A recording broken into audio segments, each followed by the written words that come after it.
Hello everyone, আজকে করছি ফরাসি ডাল বেগুন দিয়া। তো আগে বেগুন ভাজি লাইছি, তো পরে আমি বেগুন দিয়ে লাইছি সম্বাসের সময়। ফ্লেভারটা কিন্তু দারুণ আইছে। আর এদিকে পাবদা মাছ ভাজিয়ে রাখছি, আলু বেগুন দিয়ে পাবদা মাছ করার লাগিয়া। আর এই দেখো আমরা দই বয়াইছি, তো দই বয়াইছি টক দই গরমের লাগিয়া, তো খুবই ভালো, সবাই জানো। তো টক দইটা আমরা খুব ভালো, মানে ভালো লাগে, সবাই ভালো লাগে, তো আমরা ঘরেই বয়াই লাইছি। আর এই দেখো আলু বেগুন দিয়া হয়ে গেছে পাবদা মাছ, আর সঙ্গে আছিল ফরাসি ডাল। তো তারপরে হইল গিয়া ঠিক খাওয়া দাওয়ার পরে আমি সকালের ভিডিওটা দিতে পারছি না, বিজি আসলাম। আর এই দেখো আমার মেয়ে কুশি কাটার কাজ করে, যেটা আমি টোটালি মানে পারি না, কিন্তু আমার মাথার উপরের দিকে যায় গিয়ে আমি ট্রাই করলেও পারি না।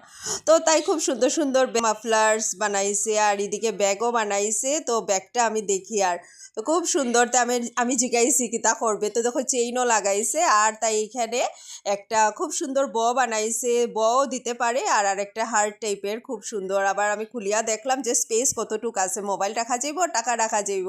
হ্যাঁ, বাস অতটুকুই, মানে তাই আন্দাজ করে বানাইছে। তো খুবই ভাল লাগছে আমার। আমি তো ইটেন দেখি, আর আমি দেখতে তো আমার ভাল লাগে, কিন্তু আমি বানাইতে পারি না। এই দেখো বটা বানাইছে, তাই খুব সুন্দর তো তাই ভাবের বল দিত না হার্ট দিত। এই দেখো আমার হার্ট দিছে। তো হার্টটা বয়লেও খুব সুন্দর হয় ব্যাগটার মধ্যে। তো তাই করে এটা মন থেকে, তো আমারও খুব